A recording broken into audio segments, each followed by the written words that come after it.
तो स्टूडेंट्स, जो बच्चे पूरी तरह ऑर्गेनिक केमिस्ट्री में घुस चुके हैं और जो बच्चे अभी 11 में हैं तो उनके लिए तो अक्टूबर नवंबर के टाइम ये सब कॉन्सेप्ट आने वाला है।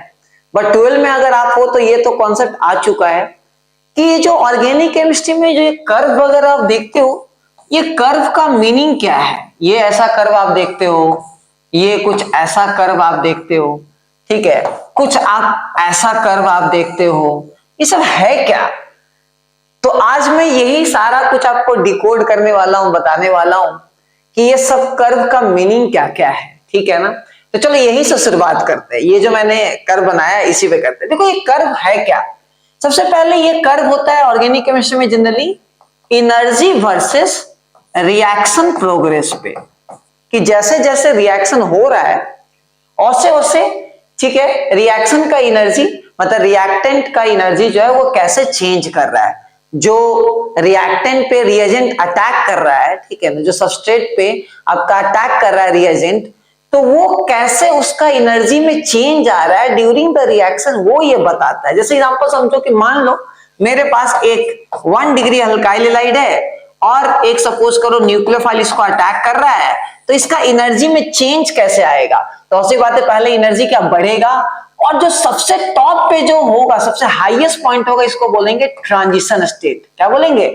Transition state. तो बोले सर ये ट्रांजिशन स्टेट होता क्या है। देखो ट्रांजिशन स्टेट एक ऐसा स्टेट है जहां आइदर बॉन्ड टूट रहा होगा, आइदर बॉन्ड बन रहा होगा, या दोनों हो रहा होगा। इसको आप सिंपल समझ सकते हो ऐसा कि मान लो आप हो और आपका कोई क्लासमेट है, ठीक है ना, तो आपने धीरे धीरे बात करना शुरू किया, ये एक टाइप का ट्रांजिशन है। जब वो आपका फ्रेंड बन गया तो दैट इज कॉल्ड, आपका बॉन्ड बन चुका उसके साथ, ठीक है ना, तो वो आपका प्रोडक्ट हुआ, ठीक है ना, फाइनल जो बॉन्ड हुआ आपका प्रोडक्ट हुआ।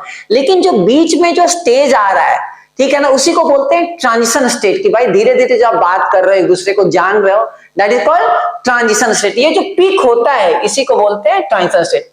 अभी देखो ये तो रिएक्टेंट है, ये प्रोडक्ट है, और दोनों के बीच में जो एनर्जी का गैप होगा वो क्या होगा, डेल्टा एच होगा, ठीक है। और ये जो टॉप होगा इसको बोलेंगे ट्रांजिशन स्टेट। अब ये अच्छा एक बात बताता हूं, एक चीज समझो, ये तो सिंगल स्टेप है, तो सिंगल स्टेप में एक ही स्टेप है, वही फास्ट है, वही स्लो, सब कुछ सेम होगा, वही आरडीएस होगा। लेकिन यहां जो आप रिएक्शन देखोगे, यहां जो रिएक्शन हो रहा है इसमें 2 पीक आ रहा है। तो 2 पीक आने का मतलब यहां 2 टीएस है, 2 ट्रांजिशन स्टेट है। पहली बात ये समझना चाहिए आपको। और इसके बीच में जो चीज होगा उसको बोलेंगे इंटरमीडिएट। क्या बोलेंगे? इंटरमीडिएट बोलेंगे। तो आपको हमेशा याद रखना है कि अगर 2 ट्रांजिशन स्टेट है तो एक इंटरमीडिएट आएगा, ठीक है ना, और अगर 3 ट्रांजिशन स्टेट है तो 2 इंटरमीडिएट आएगा। अब सवाल आता है कि सर ये 2 स्टेप रिएक्शन कैसे है, क्योंकि 2 टीएस आ रहा है तो 2 स्टेप रिएक्शन, सिंपल सा है।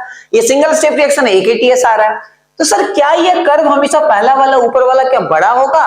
क्या ऐसा नहीं हो सकता कि ये कर्व जो है ऐसा हो और ये ऐसा हो सकता है, कुछ भी हो सकता है। क्यों, समझाते हैं। देखो यहां क्या है, ये जो पहला स्टेप है, स्टेप 1, इसका जो एनर्जी है वो बहुत ही ज्यादा है, ठीक है ना, क्लियर है, इसके कंपेरिजन में। तो क्या होता है कि जो स्लोएस्ट स्टेप होता है उसका एनर्जी बहुत ज्यादा होता है, एकदम ऊपर जाएगा और वो ऊपर जाएगा, ठीक है ना, और हाई एक्टिवेशन एनर्जी होगा उसका। ये जो एनर्जी होता है इसको बोलते हैं एक्टिवेशन एनर्जी। ये अगर तुमने केमिकल काइनेटिक नहीं पढ़ा है तो भूल जाओ, सिंपल सा रहने दो कि ये जो एनर्जी है जितना आपका स्लो प्रोसेस होगा उतना हाई एनर्जी होगा। मतलब यहाँ जो पहला स्टेप होगा वो आरडीएस स्टेप हो रहा होगा और दूसरा स्टेप क्या हो रहा होगा, फास्ट हो रहा होगा, ठीक है। यहाँ क्या है, यहाँ जो पहला टीएस है वो क्या है, फास्ट होगा, और दूसरा क्या होगा, स्लो होगा। मतलब यहाँ आरडीएस स्टेप क्या होगा, सेकंड स्टेप आपका आरडीएस स्टेप होगा। तो ये मीनिंग है। यहाँ जैसे 1 टीएस, 2 टीएस, 3 टीएस, तो यहाँ 2 आपका इंटरमीडिएट होगा। तो इस टाइप से करके हम लोग ऑर्गेनिक केमिस्ट्री के अंदर जो कर्व होता है एनर्जी वर्सेस रिएक्शन प्रोग्रेस का, वो एक तरीका होता है, ठीक है ना। अच्छा सर ये क्या है, फिर ये रिएक्टेंट है और फाइनल ये क्या है, प्रोडक्ट है, और बीच में जो भी बन रहा है आपका इंटरमीडिएट है। तो जब भी आपको मतलब ऐसा कर्व दिखे तो आपको घबराना नहीं है, ठीक है। क्यों नहीं घबराना है, ये पूरा कॉन्सेप्ट आपको समझ में आ गया कि अच्छा कर्व को देख के डिकोड कैसे करते हैं, ठीक है ना, क्लियर है।